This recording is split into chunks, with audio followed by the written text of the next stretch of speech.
అందరికీ నమస్కారం అండి. ఈరోజు మన మనీ వంటింటి రుచుల్లో మజ్జిగ చారు ఎలా ప్రిపేర్ చేసుకోవాలో చూద్దామండి.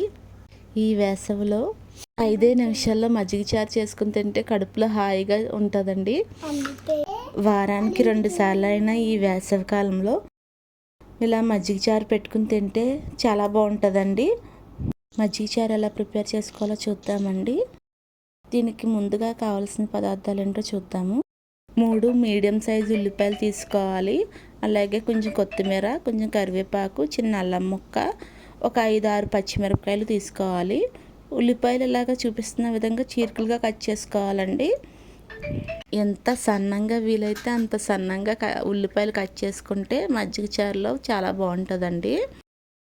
ఇక్కడ ఉల్లిపాయలు ఎక్కువ కావాలనుకుంటే 3 మీడియం సైజు ఉల్లిపాయలు వేసుకోవచ్చండి. లేకపోతే 1-2 కూడా వేసుకోవచ్చు. అది మనం తినేదాన్ని బట్టి మన ఇష్టాన్ని బట్టి ఉంటుంది. అలాగే ఇప్పుడు పచ్చిమిరపకాయలు కూడా చిన్న ముక్కలుగా కట్ చేసుకోవాలండి. కొత్తిమీర, పచ్చిమిరపకాయలు చిన్న చిన్న ముక్కలుగా కట్ చేసుకుని పక్కన పెట్టుకోవాలండి.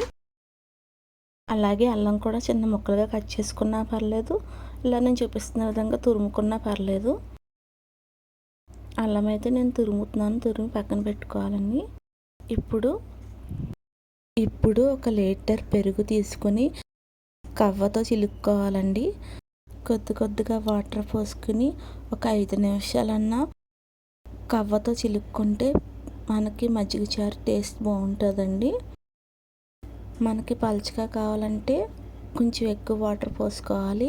చిక్కగా కావాలంటే 1 గ్లాస్ వాటర్ పోసుకుంటే సరిపోద్ది. పెరుగు చిలుకుతున్నప్పుడే నేను 2 చెంచాలు రాళ్ళు ఉప్పు యాడ్ చేసుకున్నానండి. ఇప్పుడు స్టవ్ మీద ఒక ప్యాన్ పెట్టుకుని 3 స్పూన్లు ఆయిల్ పోసుకుని ఆయిల్ వేడైనాక ఒక 4-5 స్పూన్లు శనగపప్పు వేసుకుని ఫ్రై చేసుకోవాలండి.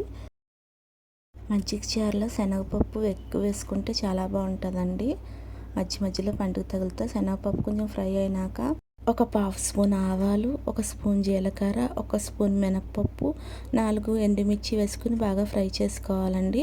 కొంచెం గోల్డెన్ కలర్ వచ్చే వరకు బాగా ఫ్రై చేసుకున్నాక ఇప్పుడు కొంచెం కరివేపాకు కూడా వేసుకోవాలి. కరివేపాకు వేసినాక ఒకసారి బాగా ఫ్రై చేసుకోవాలండి. కొంచెం కరివేపాకు ఫ్రై అయినాక ఇప్పుడు 1/2 స్పూను అల్లం తురుము వేసుకొని ఒకసారి పచ్చివాసన పోయే వరకు ఫ్రై చేసుకోవాలి. అల్లం తురుము ఫ్రై అయినాక ముందుగా మనం కట్ చేసి పెట్టుకున్న ఉల్లిపాయ ముక్కలు అలాగే పచ్చిమిర్చి వేసుకుని ఫ్రై చేసుకోవాలండి. ఈ ఉల్లిపాయలు అనేది ఎక్కువ మగ్గనవసరం లేదు, మనకి సగం ఫ్రై అయితే సరిపోద్ది. ఉల్లిపాయలు ఫ్రై అవుతున్నప్పుడే 1 స్పూన్ పసుపు కూడా యాడ్ చేసుకుని ఫ్రై చేసుకోవాలి.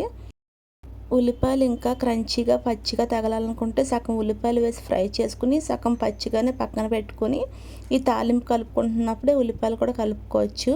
అలా కూడా చాలా బాగుంటుంది. ఒకసారి అన్నీ బాగా ఫ్రై అయినాక చల్లారబెట్టుకోవాలి. తాలింపు పూర్తిగా చల్లారినాకే మనం ముందుగా చిలికి పెట్టుకున్న పెరుగులో వేసుకోవాలండి. తాలింపు పూర్తిగా చల్లారినాకే మనం ముందుగా సిద్ధం చేసుకున్న మజ్జిగలో వేసుకోవాలి. తాలింపు వేడిగా ఉండగా వేసుకుంటే మజ్జిగ అంతా ఇరిగిపోయినట్టు అయిపోద్ది అనమాట. అందుకే పూర్తిగా చల్లారినాక వేసుకోవాలి. ఇప్పుడు ఒకసారి సాల్ట్ అవి కరెక్ట్గా ఉన్నాయో చూసుకుని సాల్ట్ సరిపోతే యాడ్ చేసుకోవచ్చు. అంతేనండి, ఎంతో రుచికరమైన మజ్జిగ చారు రెడీ అయిపోయిందండి. మజ్జిగ చారు కాంబినేషన్గా ఏమన్నా ఫ్రై పెట్టుకుని తింటే చాలా బాగుంటుందండి. ఈ వీడియో కనుక మీకు నచ్చినట్టయితే ప్లీజ్ లైక్ చేయండి, అలాగే సబ్స్క్రైబ్ చేసుకోండి. Thanks for watching.